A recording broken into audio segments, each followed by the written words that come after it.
Hello friends, आप सभी को मैथ विद केडी क्लासेस में स्वागत है।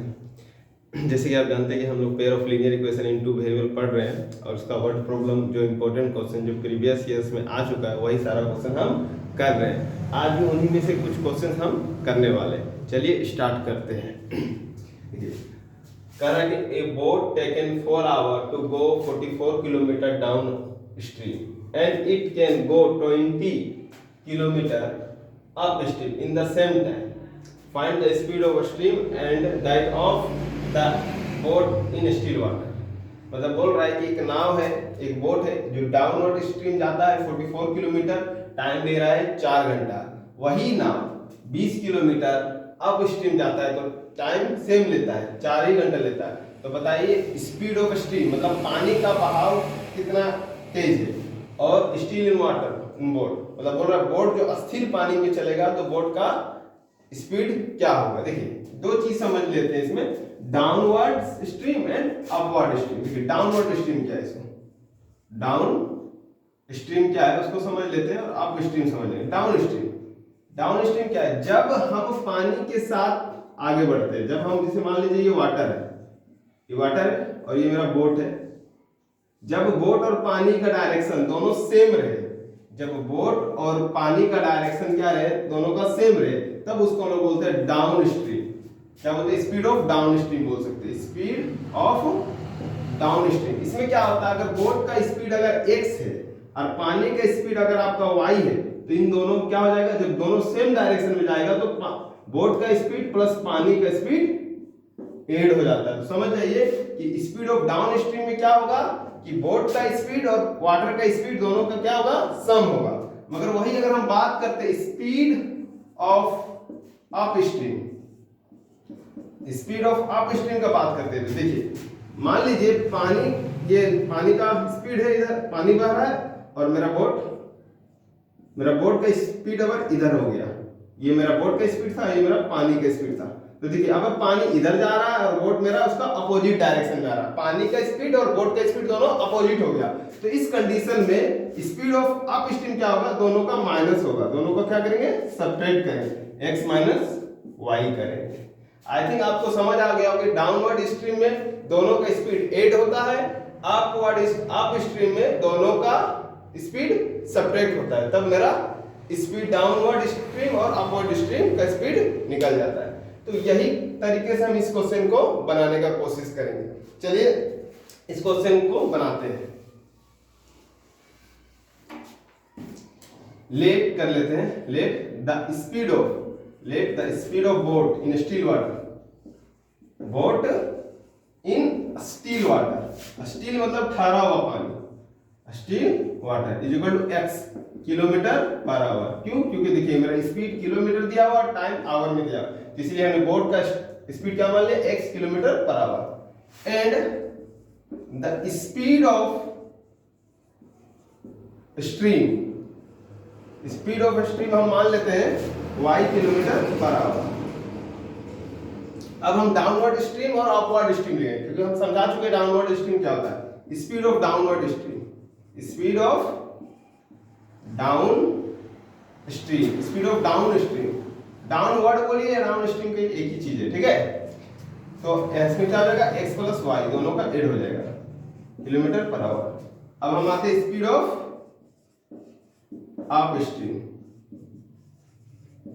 में क्या होगा, दोनों का माइनस होगा, किलोमीटर पर आवर।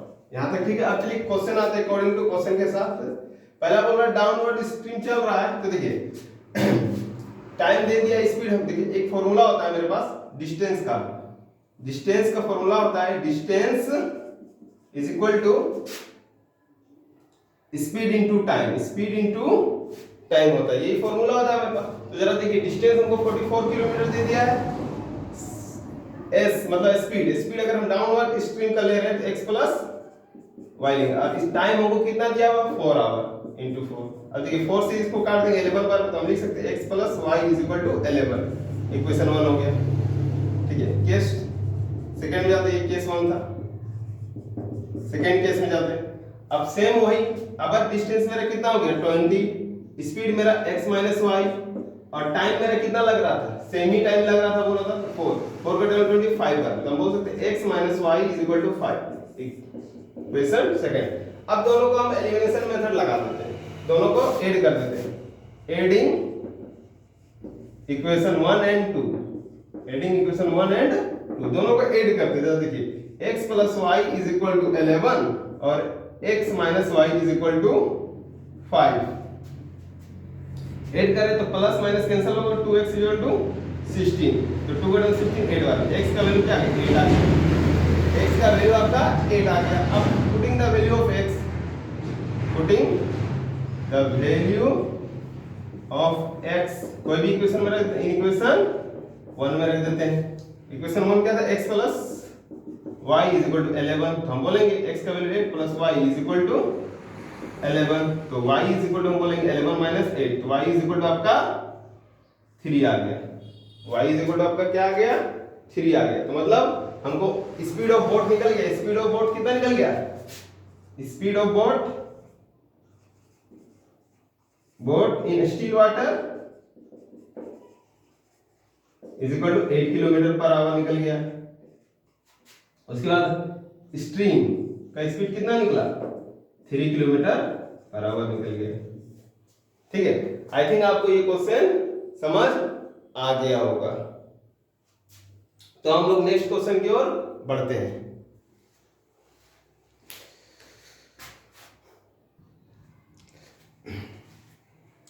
चलिए देखिए, ये भी प्रीवियस ईयर का ही क्वेश्चन है, पूछा हुआ है, क्वेश्चन पढ़ते हैं। अ फ्रैक्शन बिकम 9/11, कह रहा है एक फ्रैक्शन 9/11 हो जाएगा कब, if 2 is added both numerator and denominator, अगर हम न्यूमरेटर और डिनोमिनेटर में दोनों में 2 जोड़ दे तो एक फ्रैक्शन मेरा 9/11 हो जाएगा। वो फ्रैक्शन क्या है नहीं पता, कहता है फिर से कहता है if 3 is added to both numerator and denominator, कहता है अगर हम 3 जोड़ते हैं न्यूमरेटर और डिनोमिनेटर, 2 जोड़ते हैं तो 9/11 होगा, अगर हम 3 जोड़ते हैं इट बिकम 5/6, क्या हो जाएगा 5/6 हो जाएगा। Find the fraction. तो जान आपको पता ही होगा कि जो फ्रैक्शन होता है ऊपर वाला फ्रैक्शन जो होता है वो न्यूमरेटर अपॉन डिनोमिनेटर होता है, न्यूमरेटर अपॉन डिनोमिनेटर होता है। फ्रैक्शन का यही फॉर्म है। फ्रैक्शन क्या होता है, fraction is equal to numerator upon denominator होता है। तो वही हम अगर हम न्यूमरेटर और डिनोमिनेटर को फाइंड करेंगे तो हम लेट कर लेते हैं, let the numerator is equal to x and denominator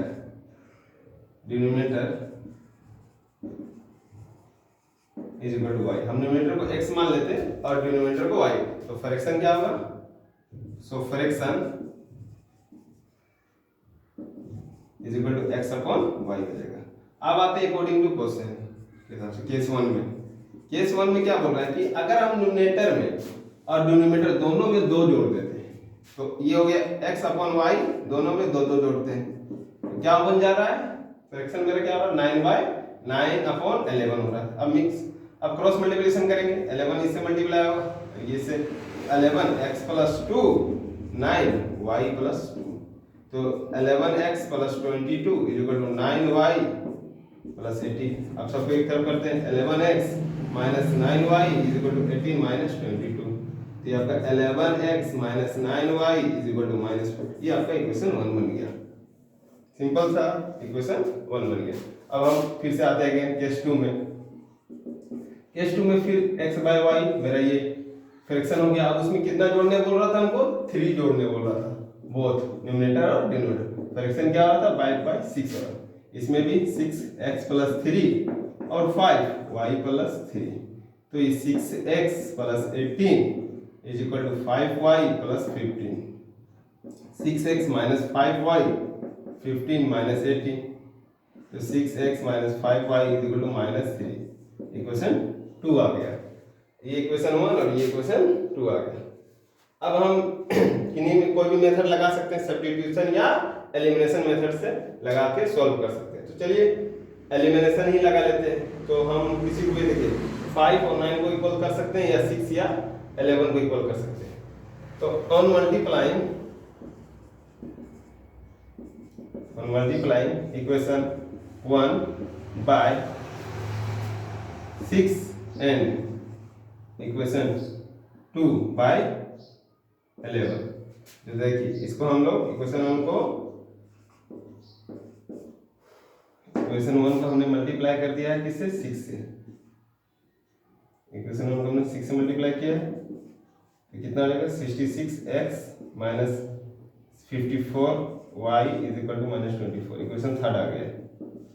अब उसी तरह इक्वेशन 2 को हमने 6x minus 5y is equal to -30 11 से मल्टीप्लाई किया है तो ये 66x minus 55y is equal to -33। Equation 4 आ गया। अब इनको हम लोग क्या कर देंगे, इनको हम लोग सब्ट्रैक्ट कर देते हैं। ऑन सब्ट्रैक्ट इक्वेशन 1 and 1 करते हैं, 3 and 4 सब्ट्रैक्ट करते हैं। तो 3 इक्वेशन था मेरा 66x minus 54y is equal to -24, 66x minus 55y is equal to -33। Minus है तो प्लस, माइनस है तो प्लस, प्लस है तो माइनस, ये कैंसिल हो गया, माइनस प्लस माइनस, तो y इज इक्वल टू इसमें आपका आएगा 9। ये आपका 9, y का वैल्यू 9 आ गया है। अब putting the value of y कर लेते हैं। Putting the value of y in equation 1 में रख देते हैं, ठीक है। 11x माइनस 9, y का वैल्यू क्या आ गया आपका, 9 ही आ गया, is equal to -4।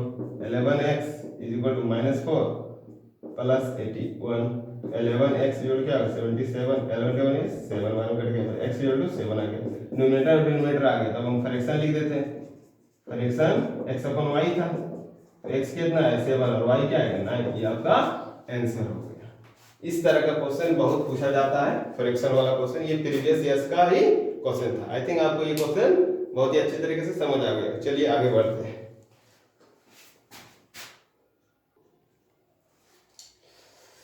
I think आपको ये वीडियो बहुत ही अच्छा लगा। जिस तरह का क्वेश्चन आज हमने बात किया है, एक बोर्ड का और एक फ्रैक्शन का, इस तरह का क्वेश्चन बहुत सारा पूछा जाता है। तो आई थिंक आप दोनों को क्वेश्चन समझ गए होंगे, बेसिक फंडा। अब ऐसा क्वेश्चन कभी भी आएगा तो आप आराम से बना सकते हैं। आज के लिए बस हम इतना ही रहने देंगे। नेक्स्ट वीडियो में फिर और भी इंपॉर्टेंट क्वेश्चन इसका बात करेंगे। अगर आपको वीडियो पसंद आ रहा है तो सब्सक्राइब और चैनल को शेयर जरूर करें। Thank you.